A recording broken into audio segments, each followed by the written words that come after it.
కల్తీలు వాళ్ళే చేస్తారు, వాళ్ళే బూతులు తిడతారు. ఎలా ఉంటుందంటే హిందీలో చెప్తారు, ఉల్టా వచ్చి కొత్త వాళ్ళు కూడా అంటే దోపిడీలు చేసే దొంగ పోలీసు వస్తే పోలీసుని దొంగ అని అరిచాడు. వాళ్ళే తిట్టి వాళ్ళే అబ్యూస్ చేసి మళ్ళీ మనం తిట్టామని చెప్తారు. కల్తీలు వాళ్ళే చేస్తారు. కానీ మనం డిఫెండ్ చేసుకోవడానికి irrespective of whether we are from different parties, మనం విభిన్నమైన కుల సమూహాల నుంచి రావచ్చు. కానీ బట్ రాష్ట్ర ప్రయోజనాలకి మనందరం ఒకే గలంతో ఉండాలని మనస్ఫూర్తిగా మీ ద్వారా నేను అందరూ ఉండాలని కోరుతున్నాను.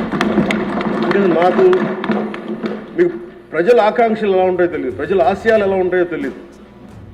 మీరు బడ్జెట్ వస్తుంది అంటే అరే మాకు ఏం వస్తుంది ఇందులో కోరుకుంటారు. ఒక సమ్మర్లో స్కూల్కి వెళ్ళబోతున్న పిల్లలకి అరే మాకు భవిష్యత్తు మాకు ఏం ఖర్చు ఉంటుంది, ఎంత ఖర్చు తల్లిదండ్రులు రాసుకుంటారు. అది మాకు చిన్నప్పుడు మాకు గుర్తు. అలాంటిది ఒక బడ్జెట్ వస్తుంది అంటే ఎన్ని ఆశయాలు ఉంటాయి, ఎన్ని కోరికలు ఉంటాయి, ప్రతి గ్రూప్ మాకేమొస్తుంది మాకేముంటుందని అనుకుంటాం.